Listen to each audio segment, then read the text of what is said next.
The day they buried her father, her uncle smiled at the grave. Not the small, private smile of a man holding back grief. A real smile. The kind that reaches the eyes. The kind that belongs at a celebration, not a burial. By nightfall, the locks on every door of their family home had been changed. The will, the one her father had signed with his own hand, the one that carried 20 years of love and labor inside it, had vanished entirely. And when young Amara went to the elders to beg for justice, her uncle was already there before her, standing tall in his finest agbada, holding a different document with her father's signature on it. But one man sitting quietly in the back of that room knew the signature was false, and he had been waiting for exactly this moment for a very long time. In the city of Lagos, on a wide street lined with flowering, flamboyant trees, there once stood a house that everyone in the neighborhood knew by name. They called it the Adeleke house. It was not the largest house on the street, but it was the warmest. You could tell by the lights that always burned in the windows, by the smell of palm soup that drifted into the road every evening, by the sound of children laughing somewhere deep inside its courtyard. That house belonged to Chief Emmanuel Adeleke, a man who had built his wealth brick by brick, year by year, through honest work in the timber trade. And when he died of a long illness in the 48th year of his life, he left behind two daughters who had been the center of his world. The elder daughter was named Amara. She was 24 years old. She had her father's quiet eyes and her mother's strong hands. The younger daughter was named Adeze. She was 16, still in secondary school, still at the age when the world feels like it will always be kind. Their mother had passed 6 years before, so it was Amara who held Adeze's hand at the funeral. Amara who whispered that everything would be all right. Amara who believed with every quiet part of her heart that her father had provided for them. He had promised he had. But the night after the burial, when Amara put her key into the front door of the Adeleke house, the lock would not turn. She tried again and again. The lock had been changed. She stood on the veranda of the house she had grown up in, her father's funeral program still folded in her hand, smelling of the incense from the church, and she understood for the first time that something was very, very wrong.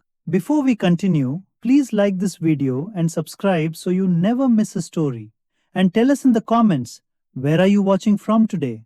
Chief Balogu Adeleke was Emmanuel's younger brother. He drove a black Mercedes-Benz S-Class with tinted windows and a driver who wore white gloves. He lived in a block of flats in Victoria Island that he owned outright, 3 floors, 12 units, a rooftop terrace with a view of the Lagos lagoon shimmering like hammered tin in the afternoon light. He had 3 mobile phones and a secretary who answered all of them. He was, by every visible measure, a man of substance. But the people who knew him well, and there were fewer of them than he believed, they knew something else about Chief Balogu. They knew that everything he owned he had received from his brother Emmanuel at one time or another, a loan that was never repaid, a business deal where Emmanuel carried the risk and Balogu took the profit, a contract secured through Emmanuel's connections with Balogu's name on the documents. Emmanuel had always been the kind of man who could not say no to family. He had told himself it was love. It was a different kind of weakness.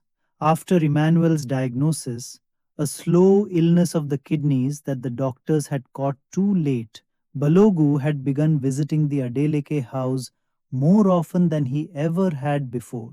He brought food, he brought medicine. He sat beside his brother's bed and held his hand. He told Emmanuel that he would watch over the girls, that he would treat them as his own children.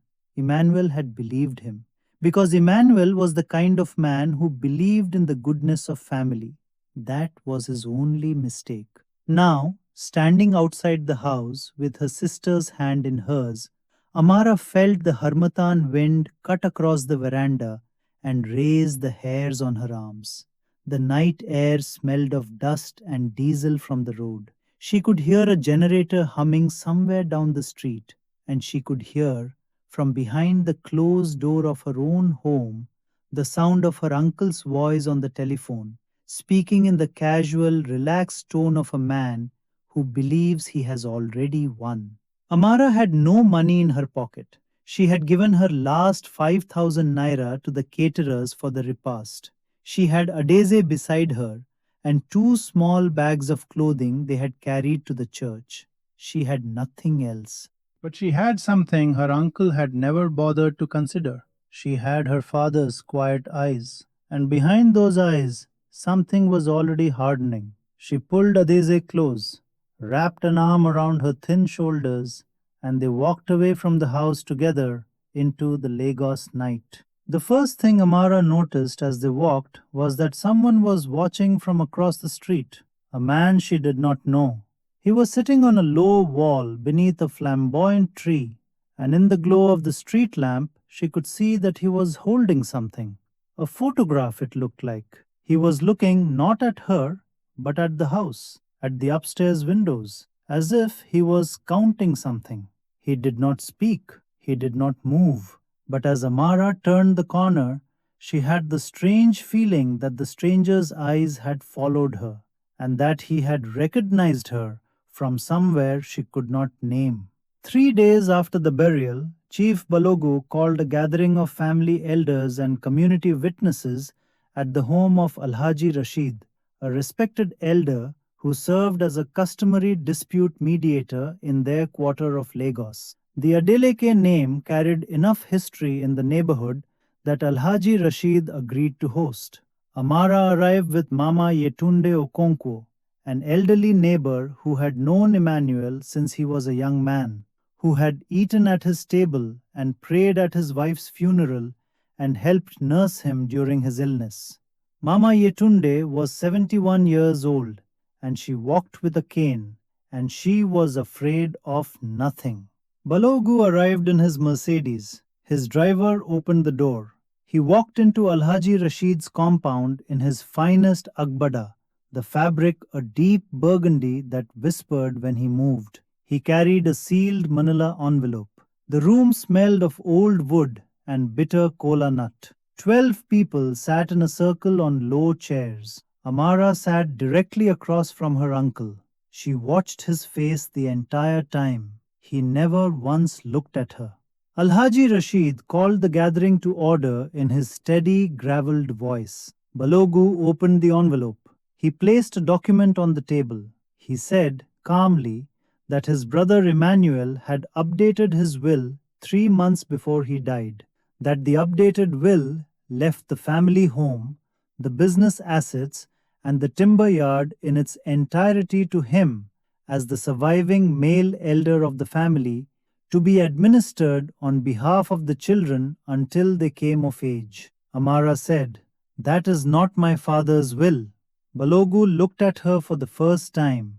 His eyes were flat and polished, like the eyes of a man who has rehearsed his composure in a mirror. "Amara," he said in the gentle tone of a doctor delivering a difficult diagnosis, "grief does strange things to us. Your father was very specific about what he wanted. I know this is painful." Mama Yetunde leaned forward on her cane and said, "Emmanuel told me with his own mouth that his daughters would inherit everything. I heard it 6 weeks before he passed." Balogu smiled. "Mama Yetunde, with respect, a man's word to a neighbor is not a legal document." He pushed the paper forward. At the bottom was Emmanuel Adeleke's signature. Amara stared at it. She had seen her father's signature 10,000 times. On school letters, on birthday cards, on the little notes he tucked into her lunch when she was a girl. She knew the exact angle of the loop in the E. She knew the small hook at the end of the second E in Adeleke. This signature had neither of those things. Time stopped. The world stopped. Everything stopped. She looked up from the document, and across the room, Standing quietly in the doorway, where he must have arrived without anyone hearing, was the same man she had seen watching from across the street the night they locked her out. He was tall and lean, dressed simply. He was holding a leather briefcase in one hand. He was looking at the document on the table with the focused, careful attention of a man who had been expecting to see exactly that. He met Amara's eyes, and he nodded once, slowly, as if to say, I see it too. I know exactly what that is. Amara could not breathe. Who was this man? What did he know? And why had he been watching the Adeleke house on the night her father was buried? His name was Kwame Asante. He was 38 years old, a legal investigator and estate attorney from Accra, Ghana, with an office on Liberation Road and a reputation in West African legal circles for finding things that powerful people had tried to make disappear.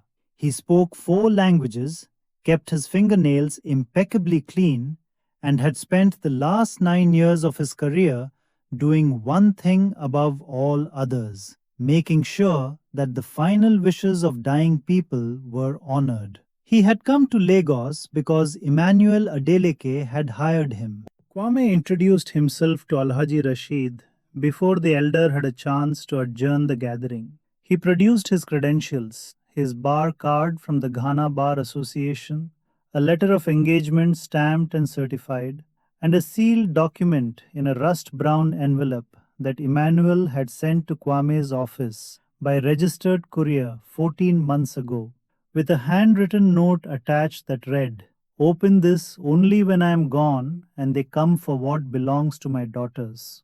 The room went very quiet. Balogun's eyes moved from the envelope to Kwame's face. For just 1 second, just one, something shifted behind those flat, polished eyes. Not fear exactly, something colder than fear. The adjustment of a calculator resetting its figures. Whatever that is, Balogun said evenly, it changes nothing. The legal will has been filed with a certified notary. A Mr. Femi Durojaye of Durojaye and Associates. Kwame nodded. He said he was familiar with the name.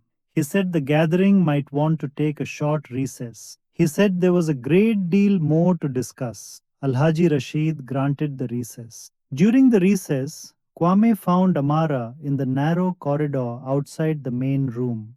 Adeze stood beside her, holding her sister's hand, her eyes wide and frightened and very young. The corridor smelled of damp plaster and frangipani from a potted plant near the window. Kwame spoke quietly. He told Amara that her father had contacted him after the diagnosis, 18 months before he died. Emmanuel had been afraid, not of death, but of what might happen after it. He had seen how Balogun had watched the house during his illness. He had noticed things going missing, small things at first, then larger ones. A signed letter from his bank, a folder from his desk that had contained property documents. Your father knew, Kwame said. He knew what his brother was planning. He sent me the original certified will, notarized by a judge in Ibadan, witnessed by 3 independent parties, none of them family members. I have been holding it for 14 months, waiting. Amara stared at him. Why did you not come sooner?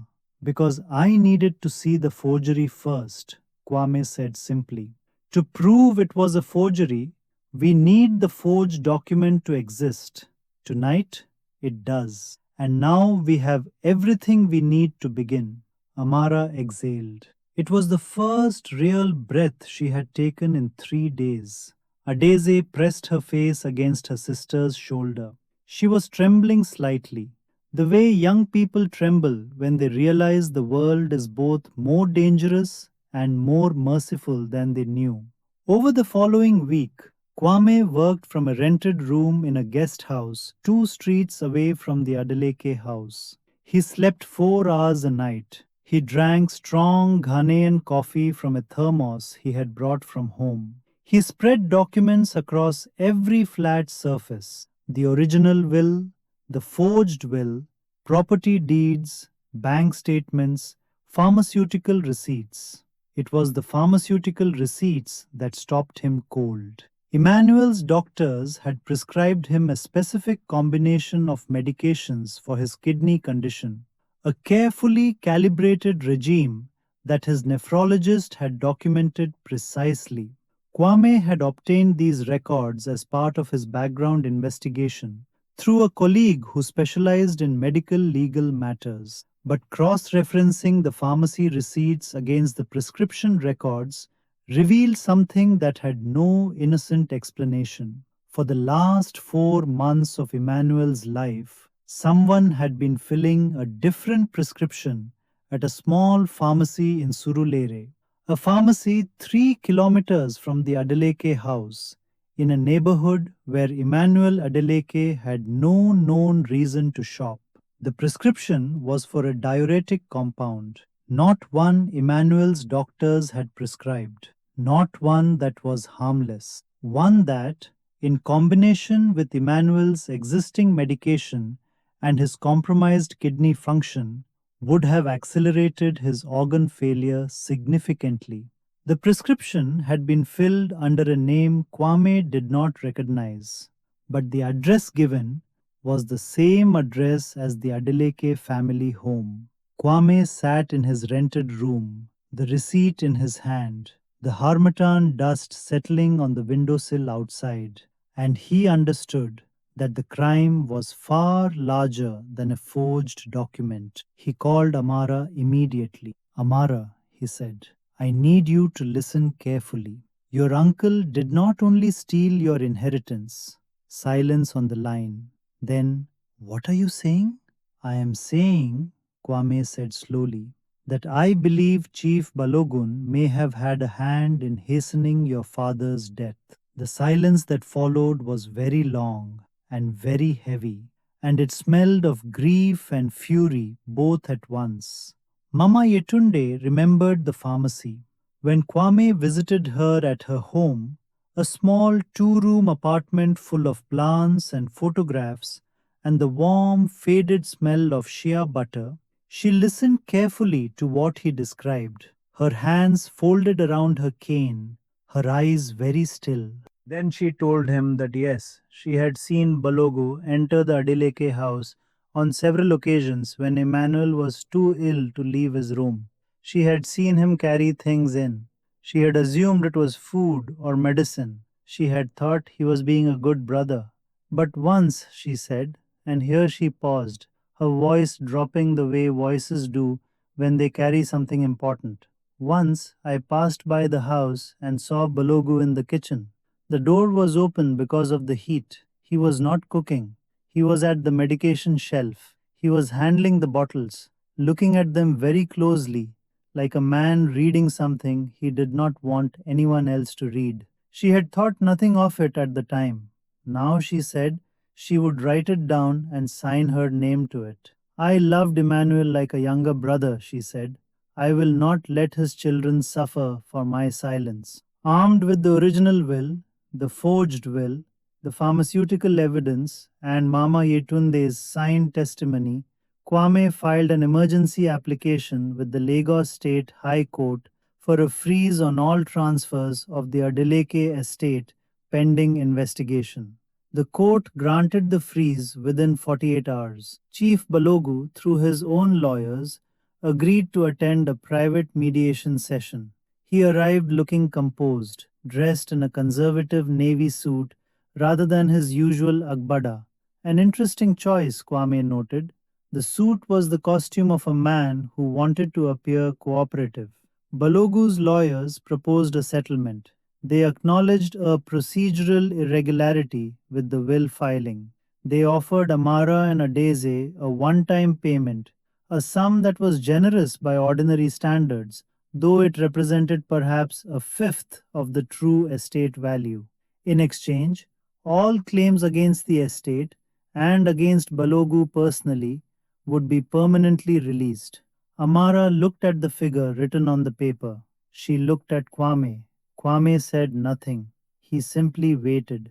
Amara slid the paper back across the table. She said, "No." Balogu's lawyer blinked. "Miss Adeleke, I urge you to consider." "I said no," Amara said. Her voice was quiet, absolutely quiet, the way still water is quiet before something rises from below. The mediation ended, and that same afternoon, Kwame received a phone call that changed everything. It was from his contact at the pharmaceutical board, the man whose name appeared on the mystery prescription, the name Kwame had not recognized, had come forward of his own accord, frightened by rumors of the court case. He was a junior accountant who worked in one of Balogu's rental properties. He had been paid 10,000 naira to allow his name and address to be used on the prescription. He had not known what the prescription was for, but he had kept the receipt of the cash payment. The picture was now complete. Every piece was in place, and it was worse, far, far worse than anyone outside that investigation had yet imagined. Kwame presented the full picture to Amara in a single sitting, laying each document on the table in the order he had discovered it. He was methodical. He spoke gently but clearly, the way a doctor speaks when the diagnosis requires the patient to be very steady. The forged will had been prepared by Mr. Femi Durojaye at Balogu's instruction, at least 6 months before Emmanuel died. Durojaye had a prior disciplinary record with the Nigerian Bar Association, a finding of professional misconduct in an unrelated estate matter from 5 years earlier. He had been willing to provide the forgery for a fee that Kwame's banking records now showed had been wired from one of Balogu's subsidiary accounts in 3 installments. The pharmaceutical manipulation had begun 4 months before Emmanuel's death. The coroner's report, which Kwame had obtained through the court process, had noted the elevated compound levels in Emmanuel's system but had attributed them to his worsening condition. No one had looked for a secondary cause. No one had known to look until now. Emmanuel Adeleke had not simply been robbed of his estate, he had been robbed of time, of months he might have had with his daughters, of the chance to see Adeze finish school, of every ordinary morning that Balogu had quietly, deliberately stolen from him. Amara sat across from Kwame at the small table in his rented room, the Lagos traffic roaring beyond the window, the overhead fan turning slowly in the heat. She did not cry. Her eyes were dry and very bright, the way eyes are when grief and fury have burned away every softer feeling and left only clarity. She said, "He will answer for all of it." Kwame said, "Yes, he will." The confrontation happened at the offices of Alhaji Rashid by mutual arrangement, with two independent witnesses present and a court appointed recorder. Kwame had insisted on the formal setting. He wanted everything on record. Balogun arrived first. He sat in the center chair with his hands folded on the table, his expression settled into the mild patience of a man who believes he is about to receive a minor inconvenience. He had brought his lawyer, a sharp faced man named Mr. Giva, who wore expensive cufflinks and spoke in clipped, dismissive sentences. Amara arrived with Kwame. She wore a simple cream blouse and a dark wrapper. She had pressed both herself. She carried no bag, nothing in her hands. She sat down directly across from her uncle and looked at him steadily, and she did not look away for the rest of the meeting. Kwame opened. He placed the forged will on the table, then the original, certified will with its Ibadan notary stamp and three independent signatures. He placed them side by side. "The signature on the forged document," Kwame said evenly, "is a skilled imitation, but the loop formation in the letter E deviates from Emmanuel Adeleke's documented handwriting signature by 11 degrees. The notary stamp on the forged document belongs to a batch that Mr. Femi Durojaye's office purchased 14 months ago. Emmanuel Adeleke died 16 months ago, which means the stamp used to certify a document allegedly signed 3 months before his death did not yet exist when that signature was supposedly made. Silence. Balogun said, "These are technical matters for the courts to decide." Yes, Kwame agreed. They are. Shall we discuss the pharmaceutical records next? Mr. Giva put his hand on Balogun's arm.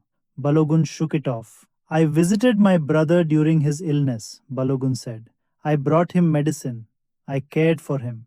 Whatever confusion exists about his medications is the result of a very sick man managing a complicated treatment regime. Kwame placed the pharmacy receipt on the table. Beside it, the bank wire record. Beside that, the signed statement of the man whose name had been used. Balogun looked at the documents. Something moved behind his eyes. A recalculation. The payment was for unrelated work, he said. The man is mistaken. He has the original cash receipt, Kwame said, dated, with the account number of the sending institution. Balogun said nothing. Amara spoke for the first time. Her voice was low and very controlled, the way a rope is controlled when it is pulled taut. I want to ask you one question, uncle. Just one. Balogun looked at her. His face had gone very still. Did you love my father? Did you love him even a little bit?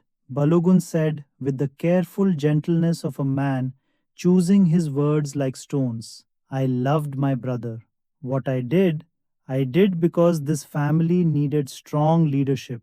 Your father was too soft. He would have left everything to two young girls with no experience. No, he left it to us, Amara said. That was his right. That was his love. And you took it. I did what was necessary, Balogun said. And there it was. The four words that carried the full weight of his character. Not a confession, a verdict on himself, delivered calmly by a man who had decided long ago that necessity excused everything. Amara stood. She was not tall. She was slight in her cream blouse and her dark wrapper, but she stood as if the ground beneath her feet was entirely solid. I do not know what word to use for a man who would slow walk his own brother toward death so he could arrive first at the inheritance. I do not have a word. Our language does not have a word for that, because our people did not think such a thing was possible between brothers. She paused. But I want you to understand something, uncle.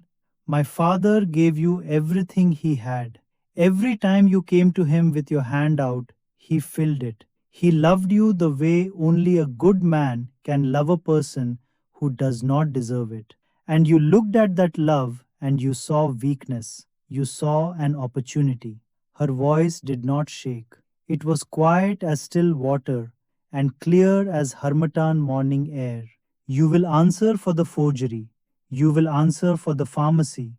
And you will live the rest of your life knowing that the man who loved you most in this world died knowing what you were.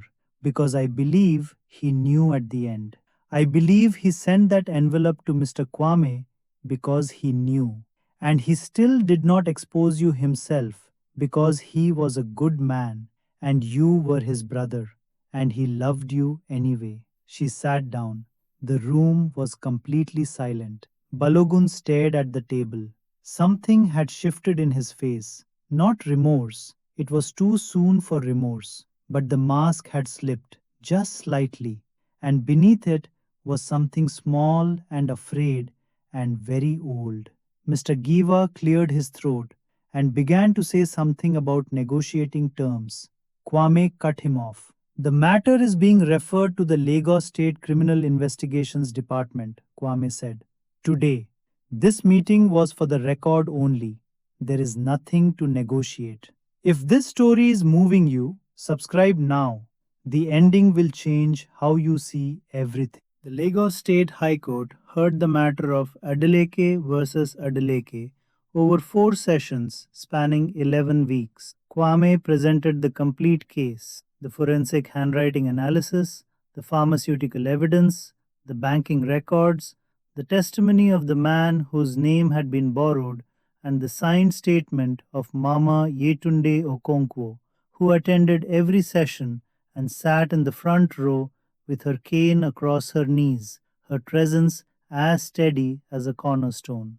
Mr. Femi Durojaye, faced with the stamping date evidence and the bank transfer records, dismissed his own lawyers and entered a guilty plea to forgery and professional misconduct. He provided a full written account of his dealings with Chief Balogu, which the prosecution entered into evidence on the first day of the second session. On the morning of the final session, the courtroom was full. Word had traveled through the neighborhood, through the markets, through the churches and the mosque on the corner. People who had known Emmanuel Adeleke came to bear witness. Some of them were his former business partners. Some were families he had helped. Some were simply neighbors who had smelled the palm soup from the road and eaten at his table on one occasion or another, and who believed that a man like that deserved to be defended even after his death. Adeze sat in the gallery beside Mama Yetunde. She was wearing the school uniform she had borrowed from a classmate because her own things were still in the house that had been taken from them. She held Mama Yetunde's hand. The judge read the ruling.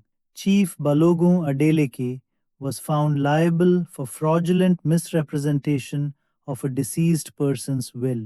The forged document was struck from the record and voided in its entirety. The original certified will, drafted by Emmanuel Adeleke and held in good faith by Kwame Asante, was accepted as the valid and binding expression of the late chief's final wishes. The Adeleke family home, the timber business, the associated property holdings, and all financial assets belonging to the estate were to be transferred in full to Amara and Adeze Adeleke as their father had intended. Additionally, the matter of the pharmaceutical records was referred to the criminal division for further investigation of possible charges related to Emmanuel's death. Chief Balogun Adeleke's passport was surrendered to the court. When the judge finished reading, the courtroom held its breath for one long moment, and then Adeze made a sound that had no name in any language. It was not crying exactly, it was not laughter. It was the sound a person makes when something they have been bracing against for a very long time finally lifts. When the weight that has been pressing them toward the earth rises, and their body does not quite know what to do with the sudden lightness. She pressed both her hands over her mouth. Her shoulders shook. Mama Yetunde put her arm around her and held her the way you hold a young tree in a storm, not to stop the shaking, but to let it know it has roots. Amara was standing when the judge finished. She had risen without knowing she had risen. She stood in the middle of the courtroom, her hands at her sides, her eyes wet for the first time since the burial. Kwame touched her elbow gently. He said nothing. There was nothing that needed to be said. Amara looked at the ceiling of the courtroom for a long moment. Then she looked at the door. Then she looked at her hands. Her mother's hands, strong and capable, the hands that had held Adeze's hand through 3 nights of sleeping on Mama Yetunde's floor, the hands that had held grief without letting it take her under. She said quietly to no one in particular, "Papa, we brought it back." 6 months later, when the dry harmattan finally gave way to the first rains of the season, the flamboyant trees on the Adeleke street burst into their annual flame of red blossoms. They did this every year. They had done it before the house was built, and they would do it long after everyone who lived on that street had gone. But on this particular morning, with the first cool rain hissing against the broad leaves and the smell of wet red earth rising from the compound, the blossoms seemed, to those watching from the veranda, unusually brilliant. The Adeleke house was repainted, not dramatically, the same warm cream it had always been, the same terracotta trim, but it was clean, and the lights burned in every window again, and in the kitchen the smell of palm soup drifted back into the road the way it used to. Adeze returned to secondary school in a brand new uniform, pressed and bright, with textbooks that were her own, and school fees paid a full term in advance. She walked through the school gate on her first morning back, with her chin up and her eyes clear, because she had learned something over the preceding months that most people take a lifetime to learn, if they learn it at all. That dignity is not given by circumstances, and it cannot be taken by them either. Amara took over the management of the Adeleke timber business. She was not experienced, but she was her father's daughter, and she had his patience. And she hired good people and listened to them. And within 6 months, the business was stable and beginning to grow. She kept her father's desk in the center office exactly as he had left it. On the corner of the desk, she placed a small framed photograph of Emmanuel and his daughters, taken at Adese's 14th birthday. In the photo, Emmanuel was laughing with his whole body the way he did, and both girls were pressed against him. Amara looked at that photograph every morning when she arrived at the office. Mama Yetunde moved into the small cottage at the back of the Adeleke compound, which had been empty for years. Amara and Adeze insisted, and she resisted, and they won the argument by cooking her favorite pepper soup and refusing to leave until she agreed. On Sundays, she sat on the veranda with them in the cool of the morning, and they drank tea, and the three of them talked about Emmanuel as though he had simply stepped out for a moment and might return at any time. Kwame Asante returned to Accra with a handshake from Amara and a small package from Adeze, a hand embroidered handkerchief that Adeze had made herself, with the Adeleke family name stitched in thread, the color of the flamboyant blossoms. He placed it on his desk in his Liberation Road office, beside his credentials and his coffee thermos. And sometimes, when a new case arrived and the weight of it felt heavy, he looked at the handkerchief and remembered why the work mattered. Chief Balogun Adeleke awaited the outcome of the criminal investigation in a small apartment in Surulere, far from Victoria Island, far from his Mercedes and his rooftop terrace and his 12 rental units, all of which had been seized pending the criminal proceedings. He had aged considerably in 6 months. His children had stopped calling. His associates, the ones who had deferred to him in meetings and in communal gatherings, discovered that deference is only ever lent, never given, and that it is revoked the moment the power behind it disappears. He had told himself for many years that he was simply a practical man, that the world rewarded those who acted and punished those who waited. He had never allowed himself to feel the full weight of what he had done. But in a small apartment in Surulere, with no driver and no secretary and no Mercedes, the weight arrives whether you allow it or not. It comes at 3 in the morning when the generator cuts out and the darkness is complete. It comes in the smell of the medicine you once handled in your brother's kitchen. It comes in the memory of a man who loved you, who would have given you anything you asked for, who trusted you completely until the very end. Justice is not always loud. Sometimes it is very, very quiet, quieter than a locked door in the night, quieter than a forged signature, quieter than the sound of two young girls walking away into the dark, carrying everything they owned in two small bags. But it arrives, it always arrives, because the same earth that swallows a wrong does not forget the shape of it. Thank you for joining us for this story. Subscribe and click the bell so you never miss a story. Watch our next story here.